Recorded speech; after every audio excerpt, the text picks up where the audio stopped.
오늘을 읽는 책, 문학평론가인 국민대학교 국문학과 정선태 교수와 함께합니다.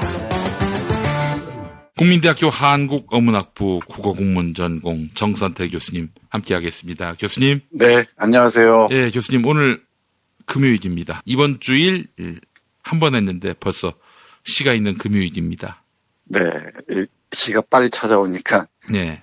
좋긴 좋네요. 자, 교수님 오늘 소개해 주실 시인이 누굽니까? 네, 이제 시간이 또 한 바퀴 돌았죠? 네. 황금돼지해를 맞이하였습니다. 네. 60년 만에 한 번씩 찾아온다고 해요. 이 돼지띠가 황금돼지띠인 해는. 이 시간이 가면서 이제 이런저런 생각을 하게 되는데, 오늘은 이런저런 시집을 뒤적거리다가 황동규 선생이 80에 가까워서 펴낸 시집 연옥의 봄 골랐습니다. 예. 황동규 시인은 워낙 유명하신 분이죠. 조금 이 시간에도 풍장이라는 시집을 소개해드린 적이 있는데요. 예. 여러 좋은 시편들이 많습니다. 그 중에서 이 80에 가까운 나이에 펴낸 이 시집에는 삶에 대한 해안이 아주 두드러져 보이고요. 예. 그리고 삶의 또 다른 측면인 죽음에 대해서 깊은 그 통찰을 보여주는 시편들이 많습니다. 그 중에서 오늘 몇 편 여러분과 함께 보면서 조용히 생각해 보겠습니다. 예. 먼저 이 시에서 제 눈을 사로잡는 시편 중에 하나, 오체투지 보겠습니다. 예. 네, 오체투지 아시죠? 압니다. 네, 온몸을 땅에 대고 가장 낮은 자세로 고귀한 무엇과 만나는 그런 행위로 생각하시면 좋을 것 같습니다. 예. 시인 화자가 이 지렁이라는 미물을 봅니다. 이 지렁이가 힘겹게 어디론가 헤치고 가고 있는 중입니다. 예. 그 미물을 통해서 산다는 것이 무엇인지 생각하는 시입니다. 예. 잠깐 볼까요? 예. 살 저미는 바람 맞고 피하고 맞다. 살에 스치는 바람결 살가워지면 골목길 담장들 위로 큰 꽃, 작은 꽃들 얼굴 내밀고 안 보이던 꽃도 보인다. 서커스 하듯 줄 타고 오르는 꽃도 있다. 벌써 시들고 있는 꽃은 눈짓으로 지금 막 열매를 열고 있습니다. 어느샌가 새끼 손톱 같은 열매를 아래 매단 꽃도 있다. 짧은 비 그치자 밝아진 골목길에 달팽이 하나 몸보다 큰 소용돌이를 등에 지고 끝에 눈 달린 두 더듬이 좌우로 헤저으며 기고 있다. 시멘트 조각 하나를 힘들게 피한다. 눈물보다 더 진득한 분비물을 온몸에 두르고 오체투지하고 있군. 슬그머니 승용차 하나가 앞을 막아선다. 바퀴 바로 앞에 오체투지. 달팽이가 더듬이 조심조심 내저으며 침착히 기어 바퀴 폭을 벗어난다. 볼 것 다 봤다는 몸짓을 하며 나도 자리를 뜬다. 볼 것 다 보았다니. 그래, 살아있는 것들 하나같이 열심히 피고 열고 기고 있는 곳에서 더 이상 볼 게 없다는 거짓말 없이 어떻게 자리 뜰 수 있겠는가. 정말 좋은 시입니다. 제가 지렁이라고 했는데 지렁이가 아니고 달팽이네요. 달팽이. 네. 꽃들은 또 피고 지고요. 그리고 어느 날 짧은 비가 그치고 난 골목길에 달팽이 하나가 기어가고 있습니다. 이 몸보다 큰 소용돌이를 등에 지고 기어가고 있다고 합니다. 예. 그리고 끝에 눈 달린 두 더듬이 좌우로 헤저으면서 기고 있다고 합니다. 근데 그 앞에 시멘트 조각 하나가 딱 앞을 막고 있어요. 예. 이제 그 시멘트 조각 분비물을 피해서 또 기어갑니다. 또 여기에 설상가상으로 승용차 하나가 앞을 막아섭니다. 이게 어떻게 피할까 싶죠. 예. 근데 또 달팽이는 조심조심 기어서 승용차 바퀴도 피합니다. 마지막을 이렇게 마무리하네요, 시인은. 예. 그래, 살아있는 것들 하나같이 열심히 피고 열고 기고 있는 곳에서 더 이상 볼 게 없다는 거짓말 없이 어떻게 자리 뜰 수 있겠는가. 그러니까 우리가 볼 거 다 봤다, 볼장 다 봤다 이렇게 하잖아요. 예. 그런데 삶의 마지막 순간까지는 정말 열심히 피고 열고 기어야겠다는 하나의 그 해안을 달팽이가 기는 모습에서 발견합니다. 우리가 어쩌면 살아가는 게 다 오체투지의 한 측면인지도 모르겠다는 생각을 하지 않을 수가 없습니다. 예. 뭐 저나 김 PD나 또 이 세상에 많은 사람들이나 자기가 하는 일에서 열심히 달팽이가 기듯이 오체투지하는 모습으로 가고 있겠죠. 예. 아마 올해도 그럴 겁니다. 그 오체투지가 누구를 해코지하고 누구를 파괴하는 그런 오체투지가 아니라 자기 삶을 또 다른 측면에서 또 다른 깊이에서 발견하는 그런 행위였으면 하지 않을 수가 없네요. 예. 조금 어려울지 모르겠습니다만은 이 황동규 시인의 작품은 읽을수록 맛이 깊어집니다. 예. 그러니까 시집 한두 권 이렇게 호주머니에 넣고 시간 나는 대로 또 햇빛 좋은 곳에서 한 편씩 읽다 보면은 예. 미처 보이지 않았던 여백들이 환하게 다가오는 걸 느낄 수 있을 것입니다. 예. 한 편 더 볼까요? 예, 예. 팔공산 황태라는 시인데요. 팔공산, 대구에 있는. 네. 팔공산을 오르다가 이런저런 생각을 합니다. 그러다가 혹시 아십니까? 인제구 용대리에 가면 덕장이 있다는 것? 알죠. 인제 제가 속초에서 직장 생활을 해가지고 그냥 그러시구나. 도로에 걸려 있어요. 제가 지나가면서도 볼 수 있습니다. 네. 그 명태 한 마리가 황태로 거듭나기 위해서 얼마나 긴 시간 눈 속에서 보냅니까? 예. 그 황태의 깃든 맛, 그 깊은 맛을 내기까지 얼마나 힘겨운 시간이 있었을까 생각하면서 예. 사람도 그렇죠. 사람도 깊은 맛이 나는 사람들이 있죠. 네. 겉보기만 번드르한 사람도 있지만 외모와는 다르게 또 겉으로 보기와는 다르게 깊은 맛을 내는 황태 같은 사람이 있는 듯합니다. 예. 그런 사람을 그려보면서 들으시면 참 좋을 듯한 그런 시입니다. 예. 볼까요? 네. 정치 큰 팔공산이 단풍으로 꿈틀꿈틀 대는 날 함께 동화사에 오른 시인협회 시인들과 같이 거닐며 둘씩 셋씩 단풍 배경으로 사진을 찍었다. 10명이 같이 찍기도 했다. 안면 있는 이들이 있어 가을이라 그런지 전보다 까칠해지셨다고 하고 어떤 이는 사진보다 더 주름이 늦었다 하곤 괜히 쑥스러워했다. 머리칼과 채구 줄어든 몸을 아래로 훑어보며 말없이 쓸쓸한 눈 짓는 이도 있었다. 아주 쓸쓸치는 않은 쓸쓸한 미소로 덮였다. 열을 읽으면 열을 잊고 일주문에서 15분 조금 빨리 올라오는데 숨이 턱 밑에 차니 마음과 몸을 어느 풍경 속에 탱탱하게 집중할 수 있겠는가. 이제 단풍마저 떠나보내고 오는 겨울날 단풍 대신 흰 눈에 덮인 산들이 숨죽이고 내려다보고 있는 인제군 용대리 덕장 활대에 슬그머니 올라가 짧은 햇빛과 된 바람 속에 얼었다 녹았다 푸석푸석 마르며 속맛이 든다는 황태나 될 수 있을까. 네, 이런 시입니다. 네, 팔공산을 올랐는데 아무래도 나이가 들었으니까 좀 힘들었겠죠. 그러니까 함께 갔던 시인업계 시인들이 이런저런 얘기를 해요. 예. 사진보다 더 주름이 많이 늘었다. 또 머리칼과 체구가 좀 줄어들다 보니까 그것도 아래로 훑어보는 것 같기도 하고요. 왠지 쓸쓸해 보이죠? 나이 든다는 게. 예. 우리 젊은 김 PD에게 이런 말씀드려서 대단히 죄송합니다만 예, 정말 그 한 살 더 먹을수록 뭐랄까요? 어제하고 너무너무 달라진다는 느낌이 확 다가올 때가 있어요. 네. 특히 머리카락이 빠지는 걸 볼 때 그렇죠. 네. 근데 또 산에 오를 때 한 10분만 걸어도 숨이 턱까지 차오고 네. 이런 과정도 있을 겁니다. 단풍나무 치고 이런 또 겨울이 오는데 그 길목에서 우리 시인은 인제군 용대리 덕장 활대에 슬그머니 올라가서 속맛이 든다는 황태나 될 수 있을까라고 얘기합니다. 그러니까 생애 후반부에 이르러서 더욱더 그 깊이 있는 사람으로 살고 싶다는 바람이 간절한 그 시로 읽으시면 좋을 것 같아요. 예. 네. 이런 시도 있고요. 예. 또 삶이 깊어지다 보면은 예. 또 죽음에 대한 인식들도 더욱더 깊어지는 듯합니다. 예. 그 중에 하나가 평론가 김치수 선생이란 분인데요.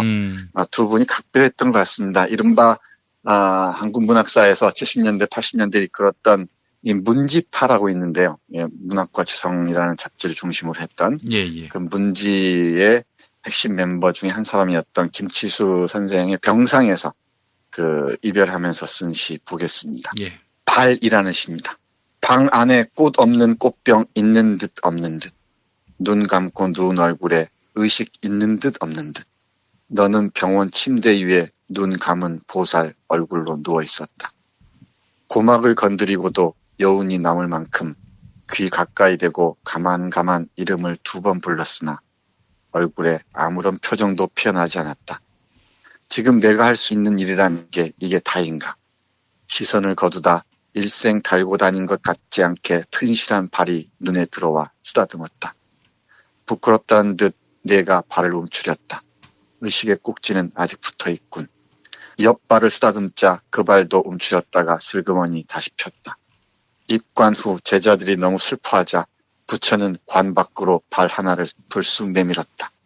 몸 가장 아래 달고 평생 인도 대륙을 탁발하고 다닌 부처의 삶의 밑동. 누가 쓰다듬었다면 그도 발을 움츠리지 않았을까. 그때 내가 가느랗게 눈을 떴다.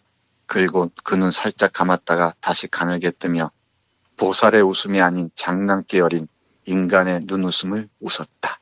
네, 이렇게 씁니다. 예. 부처의 발, 아마 그 부처의 그 와상, 와불을 보신 분들은 부처의 발을 떠올릴 수 있을 텐데요. 동무인 지수를 떠나보내면서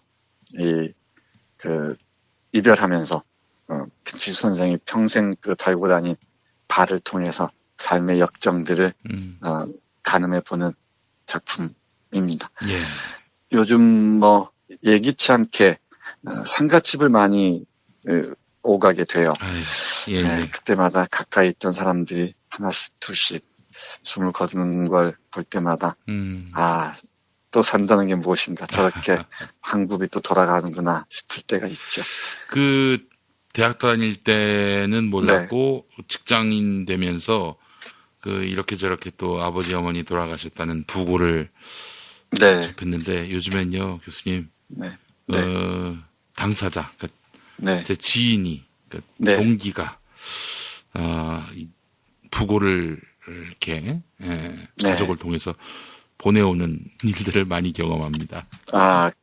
벌써 김씨도 그런가요? 네. 물론 이제 좀 병환이 깊어서 그렇게 세상을 떠난 경우고 노안이 와서 그렇게 간 경우는 아닙니다만은 여간 좀 씁쓸하더라고요. 예. 네, 맞아요. 맞습니다. 그리고 금방 읽어드린 발이라는 시에 등장하는 김치수 선생은 오랫동안 불편한 이 다리로 세상살이를 하셨죠. 그 생각이 각별했던 듯합니다. 그 2발로 온 세상 다니면서 어떻게 살았는지 또 회한처럼 아니 그리움처럼 떠올랐겠죠. 예. 네. 조금 오늘 시는 좀 가라앉네요 분위기가. 아무래도. 예. 좀 더 보겠습니다. 예. 네. 기억의 집에서 나오다라는 시입니다. 삶과 죽음 그리고 기억에 관한 시편들이 많은데요. 그 중에 기억의 집에서 나오다입니다.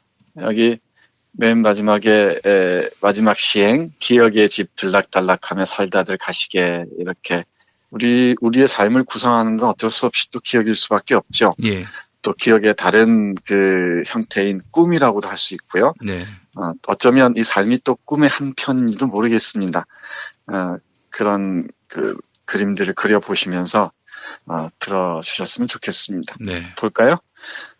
분홍빛 속살 내비치는 커다란 구름 덩어리들 같던 현충원 산벚꽃 무너지고 산딸나무 하얀 구름들도 무너졌다. 나무꽃들 자리뜬 서달산 능선길을 걸으면 봄의 울타리가 한껏 낮아져 저건 민들레 이건 제비꽃 발밑이 아기자기해진다.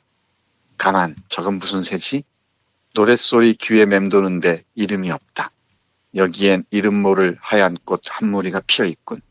키 작고 꽃 이파리 조금 산만하지만 가을 쑥부쟁이 닮은 봄꽃 이름 가물가물. 저기에도 이름 사라진 노란 꽃 머릿속이 캄캄해진다. 내가 드디어 기억의 집에서 나오나 보다. 이러다간 이 세상에서 같이 산 꽃 이름 몇마저 제대로 담지 못하고 머리를 들고 저 세상 불 앞에 서게 되는 게 아닐까. 그러나 꽃들이여 새들이여 저 세상에는 기억이 더 아픈 자들도 소성될 것이다. 그대들 이름 같은데 신경 쓰지 말고 제 생김새, 제 색깔, 제 꿈들을 가지고 기억의 집 들락날락하며 살다들 가시기에. 네, 이런 시입니다. 제가 언젠가 말씀드렸지만 시를 읽으실 때는 특히 함축미가 더한 시를 읽으실 때는 이걸 재구성하는 게 좋다고 했잖아요. 예. 그러니까 시인이 산책을 합니다. 어느 봄날인 모양이에요. 근데 꽃도 보고 새도 보고 그러는데 이 꽃이 무슨 꽃인지 이름을 다 잊어버렸어요. 그러니까 머릿속에서 기억이 사라진 거죠. 이 새소리가 들리긴 하는데 그 새소리가 어떤 새의 노랫소리인지 그것도 가물가물합니다. 그러니까 머릿속이 캄캄해진다고 얘기하면서 드디어 기억의 집에서 나오나 보다라고 얘기합니다. 왜 건망증이 심하다 그러는데 한 해, 두 해 세월이 가면서 점점 더한 것 같습니다. 저 같은 경우는 분명히 어떤 책을 찾으러 책꽂이 앞에 섰는데 기억이 안 나요. 그런 경우 많이 있죠. 이 냉장고에 뭘 찾으러 냉장고 문을 열었는데 내가 왜 이 앞에 서 있지? 라고 할 때가 종종 있습니다. 그게 바로 기억의 집에서 나오는 연습을 하는 모양입니다. 그런데 그렇다 하더라도 우리 시인의 말처럼 여기는 꽃들이여 새들이여 이랬는데 모든 다른 삶들은 또 자신의 생김새와 색깔과 꿈들을 가지고 기억의 집 들락날락하면서 살다 가는 모양입니다. 기억이 가물가물 하더라도 너무 자책하지 마시고 또 이것도 내 삶의 한 부분이겠거니 하면서 또 살아가는 거겠죠. 네, 이런 시들입니다. 이런 시편들입니다. 좀 잔잔하면서도 산다는 게 무엇인지 또 우리가 함께 더불어 간다는 게 무엇인지 또 늘 우리가 함께하기 마련인 죽음이란 무엇인지를 하나하나 되새기고 있습니다. 또 좀 보겠습니다. 좀 어려워서 그런지 우리 김 PD의 반응이 좋은 것 같지 않아요? 예. 아이고, 제가 깔깔대고 웃을 수 있는 시는 아닌 것 같아서 교수님 그렇습니다. 네, 그렇다 하더라도, 가끔씩 이런 시편들도 봐야죠. 그럼요, 교수님. 예. 네. 귀가라는 시 보겠습니다. 귀가. 네, 집으로 돌아가다는 시인데, 일상적으로 돌아오는 집도 집이지만은 또 인생이 돌아가야 할 집도 있겠죠. 그게 어느 곳이든. 보겠습니다. 세상 하직하게 되어 119에 실려 곧장 병원 중환자실로 옮겨진 후 내가 살던 곳 다시 찾아오리라 생각진 않겠지. 소파 낡고 방바닥도 낡고 오디오 소리마저 낡아버린 아파트에 무얼 다시 듣고 보러 힘들어 오겠는가. 동입구 최근 너무 무성에 가위질을 해서 동네 냄새 다 된 박하 냄새 일부러 맡아보러 오겠는가. 책장 여다지 칸에 넣고 잊어버린 위스키가 생각나 이미 다 알고 있는 맛 다시 점검하러 오겠는가.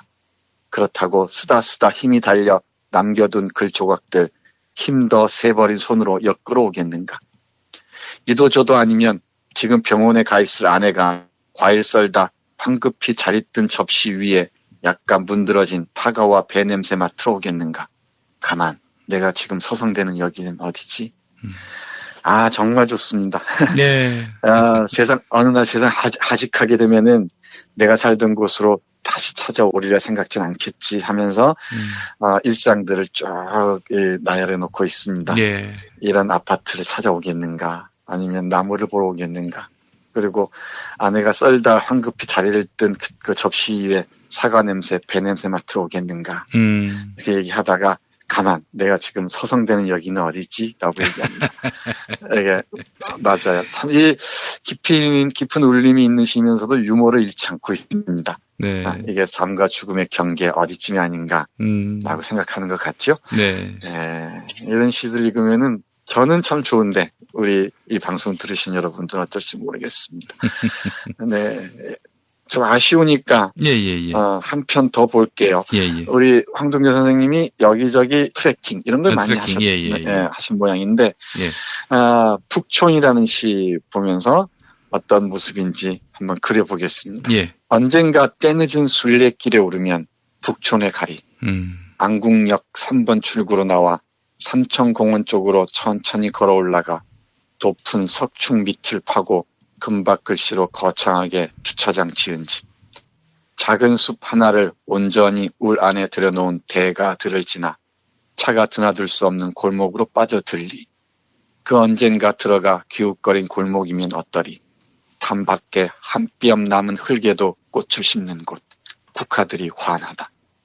한 집 대문이 열려 있어 들여다보면 조그만 마당에 나무 판자 둘러 겨울 동파를 막은 광과 훌쩍 넘겼을 수도가 박혀 있고 코스모스와 구절처 모여선 조그만 꽃밭에 물을 주는지 알맞은 길이로 고무호스가 달려 있다. 닳고 다른 문지방 너머로 나이든 삽살이 하나가 다가와 어떻게 오셨습니까? 목에 줄만 없었다면 머리 쓰다듬고 같이 들어가 주인과 인사 나누고 잠시 툇마루에 걸터 앉아 오가는 생각들을 하나씩 둘씩 뭉개고 싶은 곳. 모르는 새 너와 나가 사라지고 마당과 가을빛만 남는다. 끄트머리 딱히 없을 기다림의 마지막 무렵 같은 곳. 네, 북촌을 딱 한마디로 말하네요. 이렇게. 마지막 무렵 같은 곳. 마지막 무렵 같은 곳. 예. 네. 끄트머리 딱히 없을 기다림의 마지막 무렵 같은 곳. 네, 기다림의 마지막 무렵. 이런 시 한 구만 딱 기억해도 그날 하루는 정말 풍성해질 겁니다. 예. 우리 북촌에 가시는 분들 많으실 텐데, 네. 북촌 가시거들랑 우리 황동규 선생의 북촌 시 한번 그 툇머리에 앉아 읽으시면서 떠올려 보시기 바랍니다. 네. 어쩌면 그 순간이 기다림의 마지막 무렵 같은 시간일지도 모르겠습니다. 교수님, 그 네. 북촌은 네. 제가 알고 있는 그 북촌 마을 가회동을 말하는 겁니까? 네, 맞습니다. 네, 그곳입니다. 제가 거기서 한 네. 1박을 한 적이 있었는데, 네, 너무 좋더라고요. 예. 네, 좋죠. 예. 네, 그런 동네도 뭐 젠트리피케이션이 뭐니 해서 그 동네 어려움. 이명박 씨가 살았었어요. 참. 예. 아니 또 이런 좋은 시도 있는데 그런 사람 얘기를 툭 내던지면 어떡합니까? 이 잔잔한 물결에 예, 무슨 이 흙탕물 튀기려고 그런. 똥문을 튀긴 것 같습니다. 네, 그래요, 맞아요. 예. 네, 실수하신 겁니다. 죄송합니다. 네, 마지막 한 편 보겠습니다. 좋습니다, 교수님. 네, 예. 맨 마지막에 연옥의 봄이 연작이 실려 있는데요. 연옥은 혹시 그 천국과 지옥 사이에 있는 걸 말합니까? 그렇죠. 예. 우리 그 단테의 신곡 보면은 예. 가운데 부분 연옥편이죠. 예. 연옥의 봄이 연작 4편이 실려 있는데 그 중에 네 번째 연옥의 봄. 연옥의 봄이 이 시의 표제이기도 했었죠. 한번 보겠습니다. 이 시도 일상적인 시열을 통해서 그 삶과 죽음의 문제를 깊이 있게 보여줍니다. 역시 대가의 품격이 돋보이는 시가 아닌가 싶어요. 네. 보겠습니다. 휴대폰은 주머니에 넣은 채 갈 거다. 마음 데리고 다닌 세상 곳곳에 널어두었던 추억들. 생각나는 대로 거둬들고 갈 거다. 개펄에서 결사적으로 손가락에 매달렸던 개. 그 조그맣고 예리했던 아픔 되살려 갖고 갈 거다. 대낮이다. 밥집으로 갈까? 쥐똥나무꽃 하얗게 핀 낮은 울타리 길을 걸을까? 꽃은 떨어져 흙으로 돌아가는데 떨어지는 높이가 낮을수록 뭔가 아쉽다는 생각이 든다. 흙이 아니고 아스팔트면 피곤한 아스팔트 같은 삶의 피부에 빛천상 하나 색이다. 퍼뜩 정신들어 손 털고 일어나 갈 거다. 이런 식입니다. 예. 예, 휴대폰은 주머니에 넣은 채 갈 거라고 합니다. 예, 세상 곳곳에 널어두었던 추억들을 데리고 가고 싶은 모양입니다. 그리고 밥집으로 갈까 어디로 갈까 하다가 내가 쓰러질 곳이 흙이 아니고 아스팔트면 또 어쩔까 싶기도 하고요. 그리고 피곤한 아스팔트 같은 삶의 피부에 빛천상 하나 새긴다고 얘기합니다. 네. 빛천상 아시죠? 경주에 가면 종에 새겨져 있는 하늘로 오르는 천사를 그린 모습이죠. 예. 그리고 이런 삶의 피부에 빛천상 하나 새기다 퍼뜩 정신이 들어서 손 털고 일어나 갈 것 같다고 얘기합니다. 이 삶이 분명히 천국은 아니겠죠. 그리고 많은 사람들이 연옥으로 비칠 수도 있을 겁니다. 이 연옥에서 몸을 단련하다 보면은 또 영혼을 단련하다 보면은 천국에 들어설 수 있다고 하는데 이 시인은 연옥의 봄에서 이런 그 빛천상을 새기다가 퍼뜩 정신이 들어 손 털고 갈지도 모르겠다라고 얘기를 합니다. 네, 80에 가까운 나이에 쓴 시들을 모은 연옥의 봄을 읽다 보면은 이 황동규 시인의 그 해안, 삶에 대한 해안, 그리고 삶의 또 다른 한 동무인 죽음에 대한 그 의미들을 길어 올릴 수 있을 듯합니다. 계절이 또 봄으로 들어서고 있습니다. 이 추운 겨울을 지나서 또 우리에게는 어떤 삶이 다가올지 황동규 시인의 연호구 봄과 함께 묻고 또 대답해 봤으면 어떨까 싶습니다. 알겠습니다, 교수님. 아이고, 전혀 딴 얘기인데, 이 천국이 요즘 똥값이 돼가지고, 네. 가려고 하질 않아요. 예. 네, 가고 싶어 하는 사람이 드물어요. 재밌는 친구들이 다 지옥에 있으니까, 뭐, 천국 가면, 네. 뭐, 무슨 재미없는 사람. 게다가, 이명박 씨도 있을 거 아니겠어요? 또 이명박 씨 얘기 나옵니다. 예. 무슨 말씀을, 그런 사람이 갈 수 있는 천국은 천국이 아니죠. 아니, 천국 간다고 목사들이 얘기합니다. 예. 그 그래서 확증 편향증 환자들의 모시겠 좀. 예. 오늘 참 너무 좋은 시인데 인생에 너무 깊이가 깊어가지고 네. 얕게 사는 사람들에게는 조금 어렵기도 하지만 또 그러나 또 그 세계에 대한 동경도 또 품게 해주는 그런 시였던 것 같습니다. 네, 그렇습니다. 뭐 어렵다고 생각하지 마시고요. 자꾸 보다 보면은 우리 삶의 한 단면이라는 것을 알 수 있고요. 이런 시들을 이해할 가능성들이 우리 안에 이미 다 자리 잡고 있으리라 생각하시면 좋을 것 같습니다. 예. 알겠습니다. 자, 교수님, 또 이번 주에 멋진 시로서 마무리해 주셨습니다. 다음 주 월요일에 다시 뵙겠습니다. 네, 고맙습니다.